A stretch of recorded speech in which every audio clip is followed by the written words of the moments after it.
Hello, it's Dawn Michelle from Boho Tarot, and today I thought we would hang out and chat about my tarot practice in February of 2022. So I'm going to be sharing with you the decks that I worked with, some of the journaling that I did, and some of the books that I read. I do have some tarot related books, but I did actually finish one fiction book this past month, and so I thought I would share that as well. So I have a lot to talk about. I have my coffee here so that we can just hang out and chat about what I did in February. So before we jump into all the goodies, I thought I'd also just mention that one of the big things that I did in February was actually to revamp my entire office. I was really starting to feel kind of claustrophobic with all of the massive heavy furniture that I had in here and just all the stuff. And so I spent a good chunk of February cleaning things out, decluttering a bunch more decks and some books, revamping my shelves, moving my altar space to a place that was a little bit more accessible for me. I also created a new filming and tarot area in front of the window, which I love because it just creates a little bit more space and openness. I also created a little sitting area for myself so that I could have a comfortable place to sit and read and enjoy my books, or just even flip through a deck, and of course chat with my members, which is always fun. So it was a really wonderful experience to clean it out. It was a lot of work, but I think it was totally worth it in the end. So now let's go ahead and make some space and talk about some of the decks that I worked with. So of course, the main focus for my tarot practice in February, and has been for the whole of the year for 2022, and I imagine will be for the rest of the year, is the monthly medicine. Now this is a guided tarot practice that I do with the members on my YouTube channel. So I do have a channel membership, and I have a guided tarot practice that I create for us to follow along and to work through together or on our own at our own pace. And it really is about diving deep into self and personal growth and development. So that has been the main focus of my tarot practice for the last couple of months, since January. And I do want to talk a little bit about how my tarot practice is kind of growing and shifting. I don't know if I'll cover that in this video, or maybe I'll do a whole nother video on that, but I do feel like that's an important thing to discuss when that happens, especially when you have a very public practice like I do, where I share various aspects of my work that I do with the tarot. Look, I have my wedding ring on today. I never have my wedding ring on. My husband and I just really don't wear our wedding rings because, you know, I have such health issues, and he's always got his hands in motorcycle parts. So anyway, the three main decks that I worked with this month were the Deviant Moon Tarot, the Wandering Star, and the Intuitive Night Goddess. Now those three decks tie into the work that we were doing in the monthly medicine. We were exploring the three levels of self, or the three different voices, through the subconscious, the conscious, and the superconscious. And each week we had prompts and chose decks to represent those energies. So for me, I ended up choosing the Deviant Moon for the subconscious, the Wandering Star for the conscious, and the Intuitive Night Goddess for the superconscious. These weren't the decks that I actually set out to use at the beginning of the month, but as I was working through them for other various practices, I really felt that these were the decks that were calling to me to use in the monthly medicine as well. So I ended up doing that. So let's go ahead and talk about each of these. I did end up using them in other practices as well, and pairing them with some oracle decks. So we'll talk about that as well too. So the first deck that I want to talk about is the Deviant Moon Tarot. Now, as I mentioned, this was the deck that I used for the representing the subconscious mind in the monthly medicine.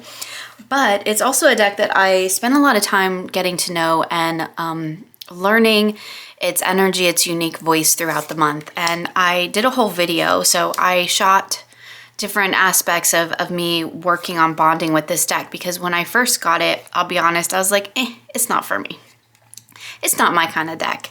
And it really isn't my kind of deck, aesthetically speaking. It exists in this really weird kind of not really even liminal space. For me, this deck really exists more in the subconscious realm. So it exists more in what others might kind of consider that shadowy space, right? Bringing to light the things that we don't want to see. And as I worked with this deck, And as I did my whole bonding process with, which I did do a video on, and I will share that with you in the links below if you want to check it out if you missed it. But it took me spending time with this deck, getting to know this deck, really diving into the imagery. I bought the big book, which we'll take a look at here in a little bit, and that really did help me kind of cultivate an understanding of where the creator was coming from with this artwork, which in a deck like this, where the art doesn't really spark intuitive hits right from the get-go for me, seeing where the artist is coming from is really helpful in that sense. Because this deck for me is really funny. When I first started working with it, I'm like, it's not an intuitive reader, right? It's really not. But what this deck did for me was encourage me to use my intuition in a different way. And so by the end of the month, I feel like it is actually an intuitive reader. I just had to kind of get out of my own way. I had to set aside my preconceived notions with this deck, and I had to let it speak to me in a way that it felt it needed to express itself. And when I stopped trying to kind of make it fit into my idea of what this deck should be, and I just allowed it to be what it was, then I was able to cultivate a relationship with this deck and an understanding with this deck, and able to read with it in a way that actually was quite intuitive when I got down to it, once I got the hang of kind of learning this deck's language. And for me, every deck has a unique language. Some of them take a little bit more time for me to come to an understanding of, like this deck in particular. And some of them, like one we'll see here in a little bit, the Intuitive Night Goddess, that one just clicks with me instantly. And so there are different kind of levels of bonding and understanding with this deck. And I feel like this card, which kept coming up for me, and I really dove into that in the video on this deck, I had to kind of like get out of my own way to realize that there was something to be learned here. And this card in particular was a really powerful learning tool for me throughout the month working with this deck. And so it was a really wonderful experience. I really enjoyed working with it. I kind of get what all the fuss is about now, but I really had to get out of my own way, set aside my preconceived notions, and really just let this deck be what it wanted to be, without me trying to force it into one particular space or another. So I did also edge this deck. I haven't made a bag for it yet, but I did edge it, which was fun. I also did that on in that video. So this was a really wonderful one to kind of work with and bond and get to know throughout the month. Now, so I did use it for the readings for the subconscious in the monthly medicine. Don't want my coffee to get cold. But I also used it and paired it with the Lantern Oracle for some weekly readings as well, which was really wonderful. One of the things that I think these two decks do really well together, let's kind of try to move into the light here.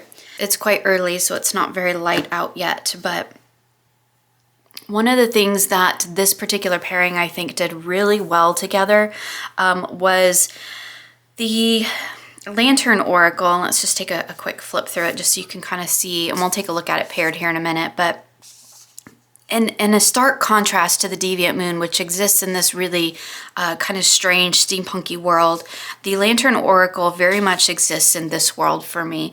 It feels very grounded and rooted in reality. It feels very much like it speaks through the ages in terms of the messages. It feels a little bit like it has some ancestor energy to it.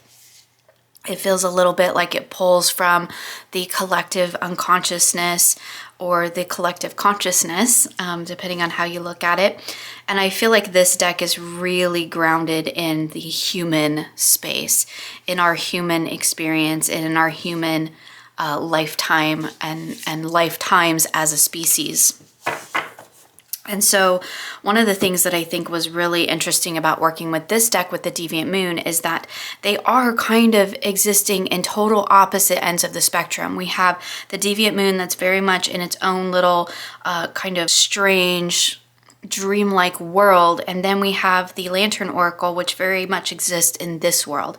And so it was really interesting to use these two decks as a pairing, because what this deck did, the Lantern Oracle did for me, was kind of give me a real world basis a reference point for working with the deviant moon, where I could be like, okay, I don't get what's going on in these cards.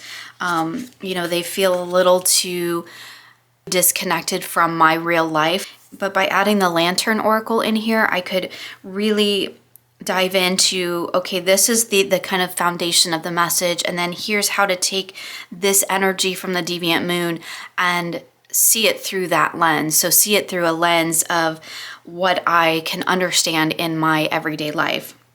So here we have responding, not reacting. The only control we have is in how we respond to the hand that we are dealt. And it's sitting in between the Lovers and the Three of Wands. So that's really beautiful. That allows me to kind of look at these two cards, these two strange tarot cards, through the lens of responding, not in an instant reacting to it. So I think that's really wonderful. And I think that these decks actually, despite being completely opposite ends of the spectrum, actually pair together really well because they really bring those two opposite energies together in balance. Although the Lantern Oracle is actually kind of billed as a shadow deck as well. And the Deviant Moon is often thought of as a shadow deck. So on the back of the box for the Lantern Oracle, it says, use this deck to draw lessons, solutions, and insights from the shadows and be empowered to walk in truth and shine your light in the world, which I think is beautiful. And I really enjoy working with it in that sense. I have so much stuff, I don't know where to put it all. I have so many decks to share with you today. So grab yourself a cup of coffee or tea or something to drink because it might be a long one. So here we can see the inner life. Your inner life is a garden to be cultivated between the moon and the Two of Cups. I mean, how beautiful is that? And even though these two decks are completely different art styles, I think that actually pair really well together. The colors are really compatible. I feel like the energies are really compatible in how they both kind of speak. And I think they sort of converse really well together in terms of, you know, what we're seeing in the Oracle card being kind of expanded on in the tarot, which is always really wonderful. And that is kind of the key way that I like to work with my decks, is by having that Oracle card be kind of that anchor, that focal point, and the tarot really diving deeper into that idea. So that is the Deviant Moon Tarot, which I'm sure you all have seen many, many times before, but this is my first month of really working with it, of diving deep into it. Again, I've edged my copy and there's the backs in case you hadn't seen it. The Lantern Oracle is a favorite in my collection. I absolutely adore the artwork. It is stunning. And one of the things that I really appreciate about this deck is its use of age diversity. It has a lot of different cultures represented as well as different age groups represented, which is not something we hardly ever see, particularly in an Oracle deck. Our Oracle decks tend to be these really beautiful magazine looking characters, and we don't see the elder side of life ever represented. And this deck actually includes some of that energy, which, as a person myself who's, you know, getting older, right? I am midlife and heading into my crone years, not too far down the road. I really appreciate that energy. I also really appreciate it as somebody whose grandparents are no longer here. I really enjoy having that sort of grandmother energy that I can see in this deck, because it kind of does give me a little bit of that sense of elder wisdom that I don't get in my actual, you know, real life, because my grandparents are no longer living. And so this deck is really beautiful for that as well. But the key phrases and sentiments on the card are really powerful, and I really enjoy working with the energy of them. There is some shadow in here for sure. There is some stuff that might be a little bit tender, a little bit triggering, but I think it really does approach it in a very balanced and healthy way, where it really asks you to kind of look at what it is that you need healing in your life and where you can use some support. And so I really, really appreciate that about this deck. And the artwork is just stunning. I would love a whole deck of whole tarot deck done by this duo here, Angelina Mirabito, and illustrated by Yuli Alero. I probably slaughtered both of those, but if they ever got together to create a tarot deck in this vein, I would be on board with that, because not only is the artwork absolutely beautiful, the guidebook is quite wonderful too. So each card has the information that you see on the card. We have information about that idea. So a little bit more in the psychological realm, which is quite wonderful. And then each card also has a message from the Maiden, Mother, Crone, and Guardian. So I love that we have those messages in there, and we have that energy as well to tap into. It's a very informative guidebook, but also provides you with some wonderful kind of takeaway message as well. And that absolutely beautiful Blue Angel matte cardstock. This is Blue Angel, right? Yes, it is. My only complaint with this deck is that the little sentiment down at the bottom, the kind of takeaway phrase, is very small and very hard for me to read, but you know, I'm getting older, and I feel like they make these decks for people with 20-year-old eyes, not 40-year-old eyes like me. But at any rate, it is a beautiful, beautiful deck. Here's the backs, which I've got coffee smudge on. I haven't edged it yet, but I'm going to, and I bought a marker in this color that I think I'm going to do. That is a very, very long-winded look at the Lantern Oracle that I paired with the Deviant Moon Tarot. So the next deck that I worked with in February was the Wandering Star Tarot, and you also saw me have a little bit of an adventure with this deck. I did actually do my first impressions kind of walkthrough, getting to know this deck video, as well as doing a mod, because as you can see, I have trimmed this deck down to be borderless. Well, or borderless on taken off the cream border. I did speak about this deck quite a bit in my walkthrough, where I talked about kind of how I personally approach these images, which is these characters to me feel very much their expression, or in some cases maybe might look like expressionless faces, really bring to mind the idea of being really at home in their energy. So being really at home in their card. And for me, this is a deck that kind of makes me slow down, makes me really sink into the moment, sink into the card. And I really appreciate that about this deck. For me, this deck is all about taking those mindful moments, all about slowing down and cultivating awareness within the current moment, within the card that you're currently interacting with, within the reading that you're currently doing. And so for me, I used this deck for the conscious week in the monthly medicine, where we were really connecting with that current moment awareness. And this is the deck that I used for that practice. This Five of Wands came up for me all the time this last month. One of the things that you may notice about this deck, if you hadn't seen it before, is that it does have keywords on it. And the keywords are, for the most part, pretty much integrated into the artwork, so you can use them or you can completely ignore them. Sometimes the keywords work for me, sometimes they don't. Here's a good example, like the Tower. The keywords are destruction, enlightenment, and release, and those keywords work for me. That definitely resonates with how I see the Tower energy. But when we get to the Ten of Pentacles, and I did mention in my walkthrough, like the Pentacle suit, her interpretations don't resonate with how I read the Ten of Pentacles, although it is very traditional. But the keywords are inheritance, family, and property. That's not at all how I see the Ten of Pentacles. And so in this case, I just totally ignore the keywords, which is easy for me to do because they are worked right into the artwork. I did end up pairing it, not in the monthly medicine, but for my Simple Sunday readings, which I do on my Facebook group. I paired it with the Universal Folk Oracle. which was interesting because this is a deck that I have used primarily with the Hush Tarot.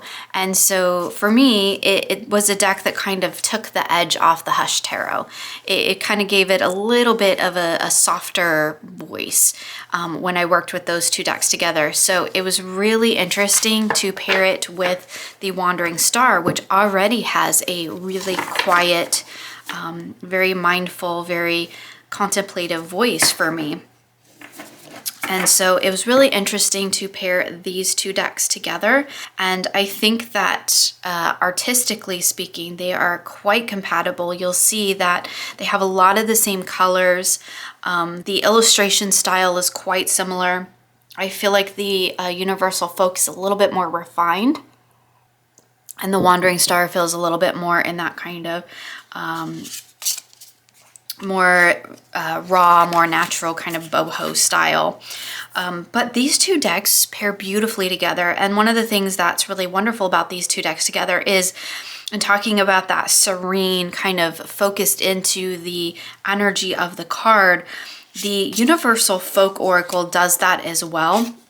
And I think when you pair it with a deck like the Wandering Star that also has a very similar energy, that energy just really comes to the forefront. So it's really about sinking into this idea of gratitude, receiving, blessing, thanksgiving. And we see that between the Eight of Swords and the King of Wands.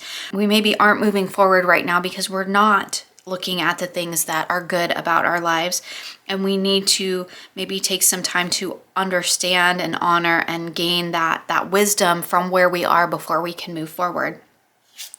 And it's really interesting how when you take two decks with very similar energies like this, how it really amplifies the energy. So in the previous pairing where we looked at the Lantern Oracle and the Deviant Moon, which are total opposite ends of the spectrum in my opinion, where they really kind of balance each other out. They kind of create this equilibrium on the table.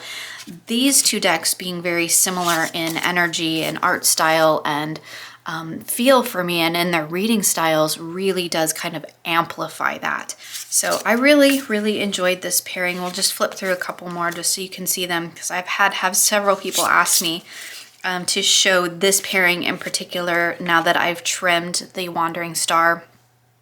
And you can see, I think that they look really beautiful together. The messages are very compatible as well. I mean, it's one thing to say, oh, they look beautiful on the table together, and aesthetically they're very pleasing, but, and that's always great. That's always a bonus in my mind. But really what I'm looking at is, how do these two decks converse with each other? Is the energy compatible? Do they suit each other? They don't have to be the same as we saw with the previous pairing, but they need to work together. So anyway, that is the Wandering Star Tarot, which I've done quite a bit of work with this month, and also the Universal Folk Oracle. I don't think I've ever done a proper review on this deck because honestly, I didn't think I was going to keep it. And then I paired it with the Hush Tarot and I was like, oh, those really work, because when the Hush Tarot feels like a little much, this deck is really wonderful for kind of helping me take the edge off the Hush Tarot. And then to pull it out with the Wandering Star, now I find that it really does work really well with that deck and that energy. I don't really use the guidebooks for either one of these decks. I definitely read with them more kind of intuitively and based on my own personal knowledge. With the Universal Folk, there's keywords directly on the card, so I don't really feel like you need the book. Although, I mean, there is some nice little messages in the book. It does also have a crystal that is associated with each card, which is nice. But I just don't find that I really need the guidebook with this one. As I mentioned in the walkthrough with the Wandering Star Tarot, while there are some nuggets of wisdom in here that I would like to go and pull out, for the most part, it's very kind of beginner-friendly information, which is great. If you are a beginner, this is a great deck to start with, I think, because the guidebook is very based in that beginner-friendly energy. There's keywords on the card to help you connect with the meanings as well. But for me personally, a lot of the interpretations are really traditionally aligned. Did I show the backs? I don't think I did. There's the back of the Wandering Star. They're very traditionally aligned, and that's not necessarily how I work with the tarot. Here's the backs of the Universal Folk, which are I think, some of my favorite backs in my Oracle decks. And as I am kind of babbling here, I'll just start putting some cards away. But I think that these are absolutely beautiful decks. I really enjoyed working with them together. They're definitely decks that will be staying in my collection and that I will be using again. So again, that is the Wandering Star Tarot with the Universal Folk Oracle. So the next deck that I worked with throughout the month of February was the Intuitive Night Goddess Tarot. And this one was a Danny Mystic made me do it because I was watching her deck collection and she had talked about this deck, which has been kind of on my radar on and off for quite some time. But then to hear Danny talk about it and how well it worked for her, I was like, if it works for Danny, it'll probably work for me. So I went ahead and picked it up because it is mass market now and readily available. It was indie previously. I did edge mine in green to pull in that pop of green that we see on the box, because while, you know, black would have been a wonderful choice, we have so much black in the backs, which are fantastic. I love that pop of green, and this is very much a floral based deck. This deck surprised the heck out of me. I will just be totally honest. I'm quite enamored with this deck. I was quite enamored with the Wandering Star. And then I pulled this deck out. So the last week of the monthly medicine, we were diving into the super conscious, exploring that realm. And I chose this particular deck to do that work with, and it just worked beautifully.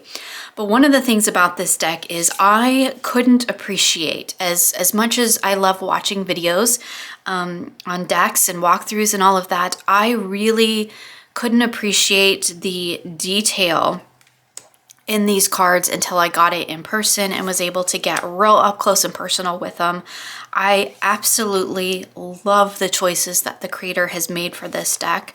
I really like the renaming of the court cards, which is not usually something I say. I also really like the renaming of the majors.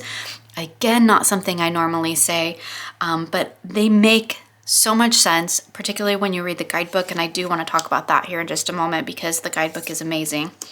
But I absolutely love this artwork. I love the collage that has been done. I think it's so smart. It really touches on something very spiritual. It has a bit of a divine energy to it, which, being the Intuitive Night Goddess Tarot, is very fitting. And I really was kind of blown away by how well this deck worked for me, like straight out of the box. So it wasn't like the Deviant Moon Tarot where I had to work at it, where I had to come to an understanding of how that deck wanted to work. It wasn't like the Universal Folk where it was a really slow burn and it just took a lot of time and a lot of working with it in different ways to get to know it. This deck was an immediate connection for me. It was like as soon as I started working with it, I was like, oh, yep, I get it. I get right where you're coming from. You're like speaking to my soul here. And so it was a really wonderful experience working with this deck. And I do have to say, like, I'm not done. This is one of those decks sometimes at the end of the month, because I do like to switch my decks out monthly. At the end of the month, I am like, okay, I'm ready to move on. You know, I'm ready to experience some new decks this month. I'm not done with this deck. This deck I'm not ready to put away. It's going to stay out for a while. I love this Queen of Pentacles. And for me, that's really telling. When I reach an end of the month and I'm like, you know, I'm good with letting it sit for a while, you know, giving some other decks a time to come out and play for a little bit, and then, you know, circling back around as I tend to do. This deck I'm not done with.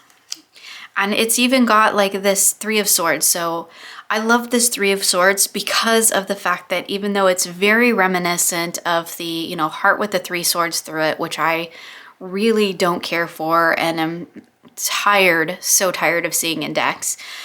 We do all these wonderful new things with all the cards, and yet the Three of Swords always ends up looking the same.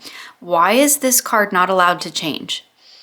The tarot can evolve, it can grow, in my opinion, and this card can grow and change too. But anyway, this card, rather than having a heart, which you could look at that and that's like right? That traditional symbolism comes right to mind. But if you look closely, it's actually just a bouquet of flowers.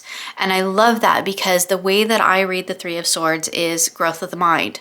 And to me, that bouquet of flowers really symbolizes that growth. The swords symbolize the mind, and we can see that idea represented in this card. Or you can see heartbreak if that's how you read it. So anyway, I think this deck is just beautifully done. It's so smart. And it's just beautiful, but I think that it's one of those decks that you kind of have to get it in hand. You really have to look up close to, I think, really appreciate the amount of detail in this deck and what's going on within it. And that's just been my personal experience. Oh, I do want to talk real quick about the guidebook. This guidebook is amazing and I love the interpretations. If you have this deck or are thinking about getting it, I highly recommend reading the guidebook. I did work with this deck alongside the guidebook and I referenced the guidebook for every single card I pulled because there's a lot of really good information in here. My only complaint, and just, review, transparency, this is hard for me to read after a while because it's not a lot of spacing between the letters and it's, white on black. And after a while, this gets hard for me to read because I am getting older. My only other complaint, not really a complaint about this deck, but I think the size in terms of the cards is great. I just wish it was borderless just so we could see more of that artwork because I think this is a deck that really could have benefited from being on a little bit bigger card stock or at least being borderless so that we can experience more of the artwork. However, I don't mind the borders. I think they're actually quite beautiful. I just wish it was a little bit bigger. So I worked with this for the monthly medicine, again, tapping into that super conscious realm with the deck. And I also paired it with the Wild Whiskers Spirit Animal Oracle. And I think every deck I worked with this month, besides the Universal Folk and the Lantern Oracle, all the rest of them I think were new decks in my collection.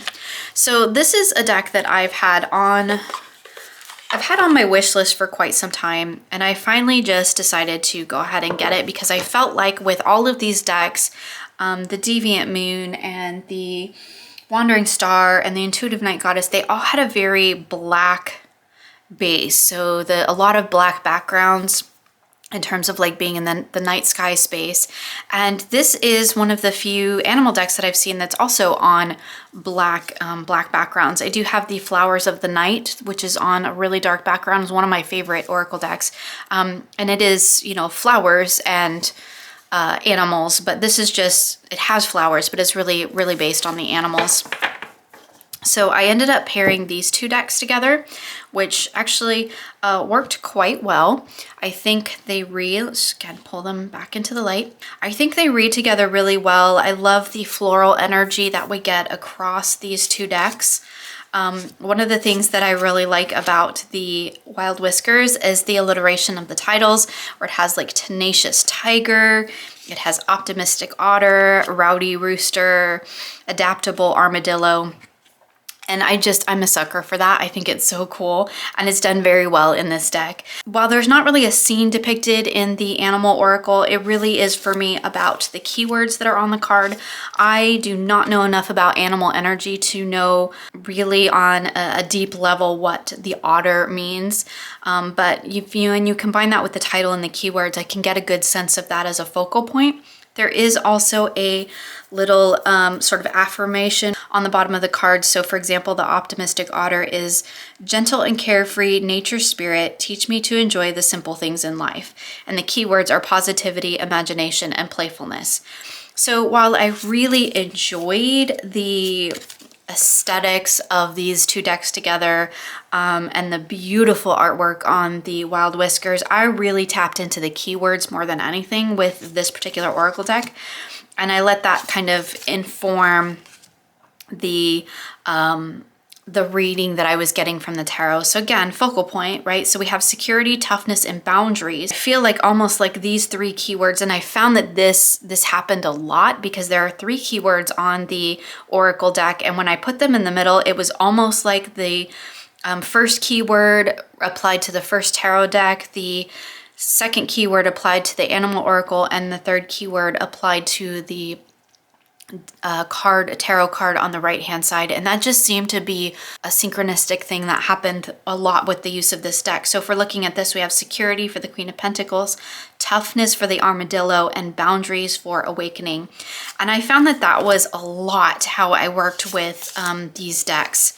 So we're looking at these cards through the lens of those keywords, which adds a whole different layer to working with these individual tarot cards, right? So when we're looking at the Ace of Wands and we're thinking about what our traditional meaning is for the Ace of Wands, but if we're looking at it through the lens of this oracle card through the keyword of rejuvenation, which is the third keyword on the card, you know, that gives us a whole nother layer to look at with this particular card. So I really enjoyed these in that sense. Aesthetically, they look absolutely beautiful together. We have, you know, the very cohesive black backgrounds and borders. They feel very much like they exist in the same space. I love that the intuitive night goddess feels very divine, but very divine, grounded in reality, grounded in the everyday world. And then you have the beautiful Wild Whiskers oracle, which again, with it being an animal deck and so many beautiful botanicals on it, does also feel very grounded in the real world. So here's the back on the Wild Whiskers, beautiful back. It did come edged in this gorgeous black, and the cardstock is this lovely, it's not that sticky matte. It's actually pretty close to this kind of cardstock. So even the textile feel of them is quite similar. And of course the artwork is absolutely beautiful and charming. I did actually buy a couple other things from this creator in her shop, which is wonderful. And I really, really enjoy her artwork. So in all transparency, my only kind of quibbles with this deck is that the text, again, it's always text for me. Like, not everybody who reads tarot has 20-year-old eyes, just saying. The text is quite a faded color. It's beautiful, but it's hard to read on the black background, and it's very, particularly with the keywords and the little sort of affirmative statement at the bottom here, it's very thin, very thin lined text, and it's very hard for me to read. I do have to kind of focus in on it and pay attention. It does have a little fold out here with some information about the deck, and then it has some information about the spirit animal symbolism. So that adaptable armadillo we were looking at is an armored creature who symbolizes security and toughness. Evoke the armadillo when you need to set some boundaries. So I think that's great because it does actually give you a little bit of information about the how to work with that animal energy, which is really helpful. I did consult this from time to time, but I found that, again, it's, you know, because of the text and it's all squished together, and I'm getting older and my eyesight's not so great, it was really kind of difficult for me to read. I keep putting everything back and then forgetting that I have to actually put all the cards back, because strangely enough, none of my decks are in bags that I worked with this month. So that's quite interesting, because normally I have all the decks in bags, but I feel like a lot of the creators are going to these nice little boxed sets where the cards and the little guidebook and everything all fits into this beautiful little box set here. And I'm, as much as I enjoy making my bags, I'm actually all about that. I think it's wonderful. It keeps everything together. I have everything here that I need. But I'm also not used to putting decks back in their boxes, because most of the time I have them in bags. But currently, I don't know why that's not really sitting in there. There we go. But currently the decks that I worked with all pretty much had these beautiful boxes. So with the exception of the Deviant Moon Tarot, and I just haven't made a bag for it yet. So anyway, that was the Intuitive Night Goddess paired with the Wild Whiskers Spirit Animal Oracle. So I do have just a couple of books that I want to talk about as well. The first being the Deviant Moon Tarot. I mentioned this in the Deviant Moon video that I did. This is an absolutely beautiful, like, coffee table style book, but I totally used it as a guidebook. And one of the things that I found was that the meanings in this particular book tend to be very specific, and they tended to be a little bit more in the divinatory kind of predictive sense, which is not really how I work with my cards. And I found that for me personally to really unlock this deck, when I stopped looking at the meanings, the traditional meanings of the cards, and really was diving more into what the artist had thought and what had in mind in the creation of these cards, you know, looking at what's being depicted in the card itself, that is where that language really unlocked for me in working with this particular deck. I didn't connect with the meanings at all. And in fact, when I first started working with this book, that was what I was looking at. I was just looking at the meanings. And I was like, I don't even think this book is helping me. I think in fact it's making it worse. It's making me not want to work with this deck. And so in the process of creating the video and bonding with the deck, I started looking at the information about what we were seeing in the cards and what that meant and where that came from. And that for me was really key to unlocking this deck. It really helped me to get out of my own way, as I mentioned when talking about the deck itself, and really let the deck speak to me in the way that that it wanted to, perhaps in the way that Patrick Valenza intended it to, and not to be so locked into my own preconceived notions and to let it kind of speak in its own words. And this book was actually quite key to that, was looking at, you know, the information about what we're seeing in the cards. So it was a really beautiful book, and I really enjoyed working with it, and is definitely, I think, if you are a fan of the Deviant Moon Tarot and you really want to dive into it, I think this book is a really great resource for you. And it's also just beautiful to flip through. One more book I want to mention is the fiction book that I finally at long last finished. I have been reading so much nonfiction that my fiction time has been very limited, but I did finally finish The Once and Future Witches. I don't even remember when I started this book, to be perfectly honest. It's just kind of lived in my bedroom, and I just pick it up and read a little bit here and there. It is a beautifully written book. I really enjoyed it. I first came into contact with this author, Alex E. Harrow, through the author's debut novel, which was, I believe, 10,000 Doors of January, which if you've not read that one, that was an amazing book as well. This is one of those authors that I will be collecting every book they write, and I will be reading every book they write. So I did finally finish The Once and Future Witches, which is basically a story set in the 1800s about three sisters trying to bring witchcraft back into the world. So it's beautiful. There's references to Avalon, to the Maiden Mother Crone, to witching and witch ways and witch words, and it's a beautiful book. If you like that kind of a story, you like that kind of a setting, I highly recommend this one.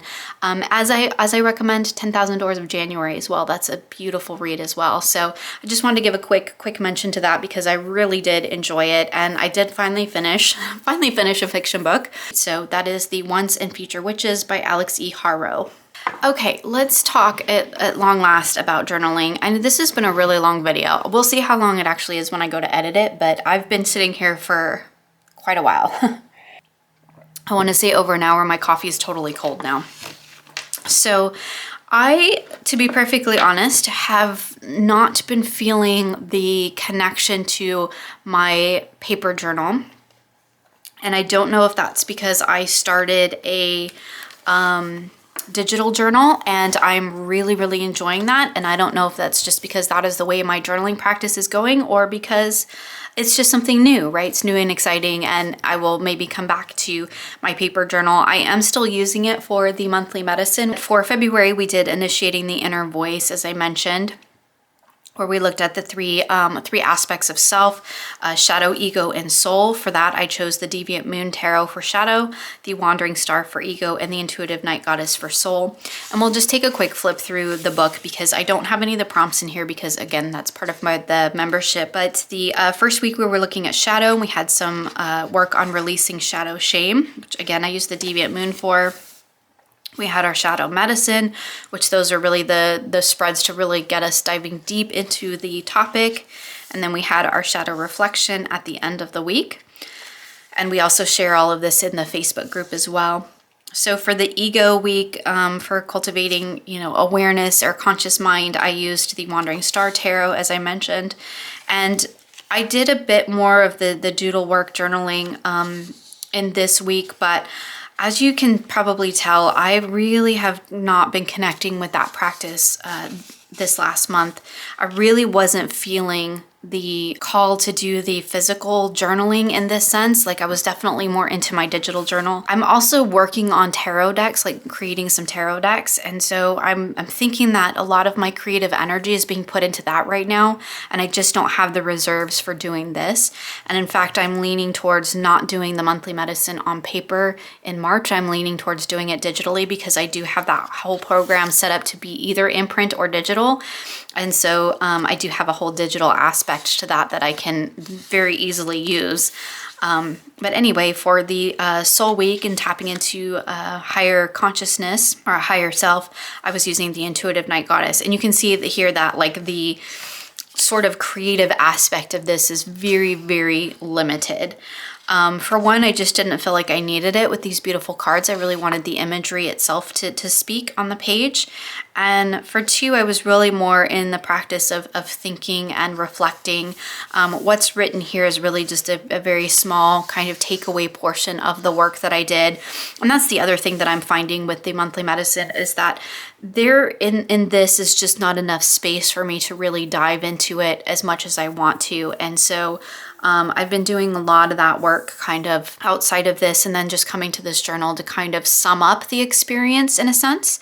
But the majority of the work is actually done, you know, off camera, out of this book where it's not going to be stuff that I'm going to share with other people because it's very personal, very private. So it'll be interesting to see how this whole process and practice evolves. Again, speaking of, you know, tarot practice, I think that's something that because this video is so long already, I probably need to just do a different video on. My practice is shifting and I can feel it and I am looking at embracing that. So here was the final reading that we did, which was an inner voice reading. And again, I really just used this as a place to kind of sum up the work that I did because the true journaling that happened with these particular prompts and readings is just in like scrappy notebooks and stuff like that, right? It's just on scrap paper. It's nothing pretty. It's barely legible. And so because I really just let that kind of flow as it flows in the moment. And what I like to do is kind of come back to this, and this kind of creates, as somebody so rudely pointed out one day, it does create a scrapbook of my readings. It doesn't reflect the whole of the reading. It's more of just the takeaway of the reading, the sum up, the wrap up, the really important parts that I want to remember. But the actual practice itself is so much more in depth than that. And I'm finding that this type of space, especially now that we're working in the monthly medicine and really diving into personal growth and aspects of self, this just is not enough space for me. And I don't want to have to worry about trying to make it something that somebody else can look at so that I can share. As much as I love to share my journals and share my practice, it's not always a good thing for me to be having in the back of my mind of, you know, oh my goodness, somebody might read this super personal thing that I wrote. And so I do tend to do things in different places, which isn't always practical for me. So we'll see what March brings.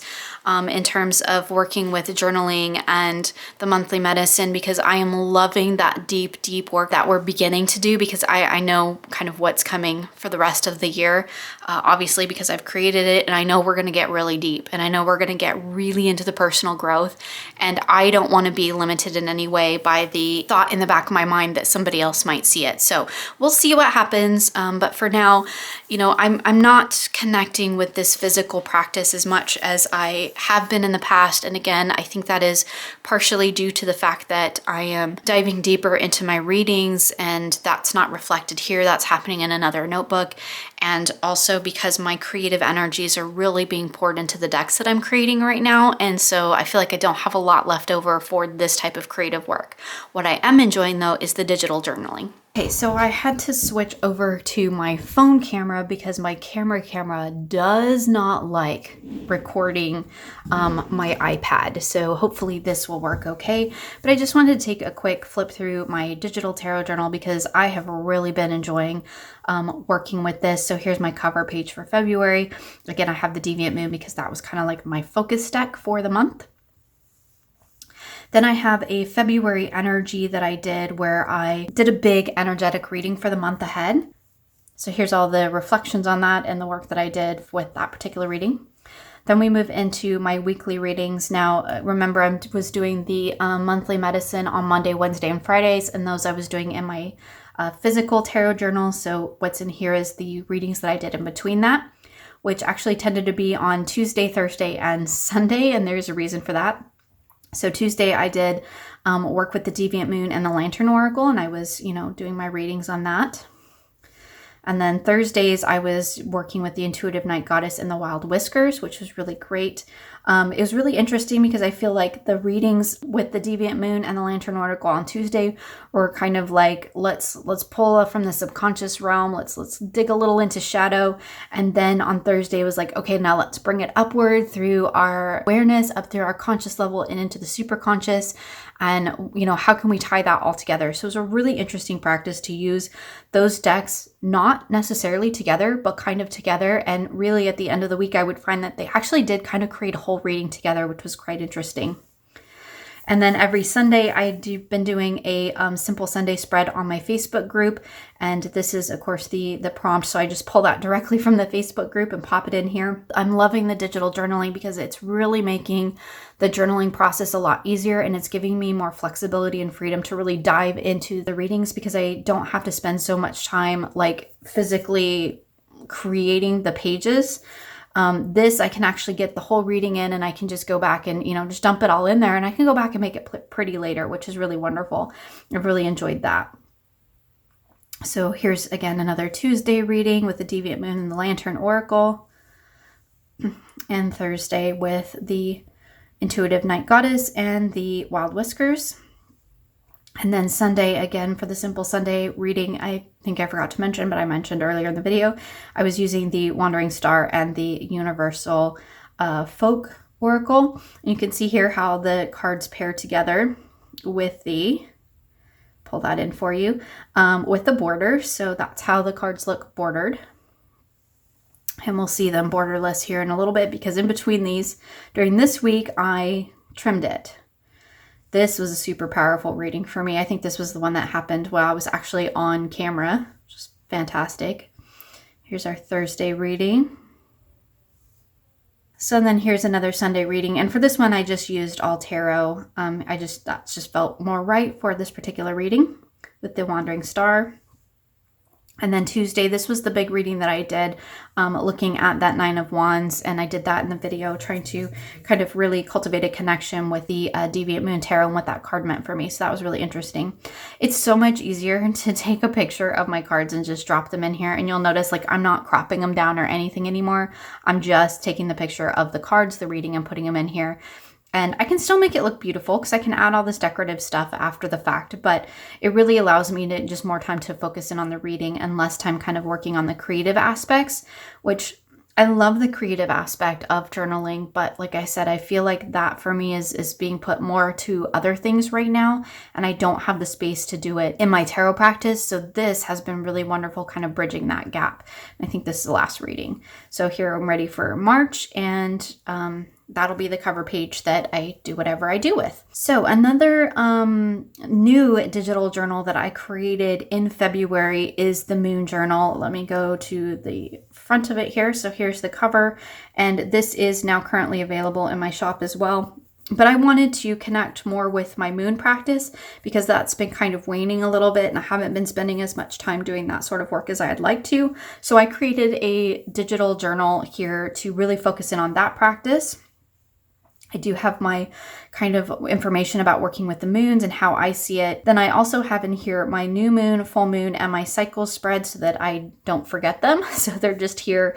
And these are the ones that I do every turn of the new, full, and during my personal menstrual cycle, which is a new practice I'll talk about here in a moment.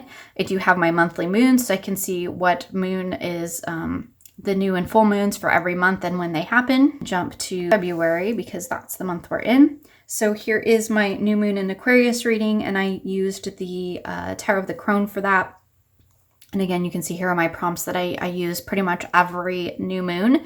So it's been really wonderful to have this here as a way to really connect with. As you can see, I can do some fun scrapbooky type stuff with it, but it also allows me the space to really dive deeper into these readings if I want to. So here's my full moon in Leo. So that's my moon work that I'm doing in this particular journal and the pages that I created in February. So that was a look at primarily the decks that I worked with throughout the month of February, some of the books that I read and journaling that I did throughout the month. It was a pretty intense actual tarot month, and the funny thing is that the majority of the decks that I work with, outside of the Lantern Oracle and the Universal Folk, all of these were new, so they were really interesting to get to know. I definitely came to some new appreciations with the Deviant Moon. I really enjoyed the work with the Wandering Star and kind of found its little place in my practice. As I mentioned, the Intuitive Night Goddess was just like an instant connection for me, so that's definitely a deck that I'm looking at working with a little bit more. The Wild Whiskers was a really fun one to kind of just add that animal layer, those really focal point keywords into my readings. Of course, the Lantern Oracle is a favorite in my collection. I need to do like a proper video on it because it's an amazing deck and I really enjoy working with it. And the Universal Folk is just, one that I've really come around to really appreciating it for what it is. And it's definitely one that I found pairs really well with the Wandering Star, and it's kind of slowly working its way into my heart. So that is a look at my tarot practice all throughout February. Again, I've mentioned a couple times in this video, I do feel like things are shifting a little bit for me, so I definitely want to kind of dive into that at some point in another video. In the meantime, thank you so much for joining me today. I hope that you all had a wonderful February, and I wish you many blessings moving into March, and I will chat with you again soon.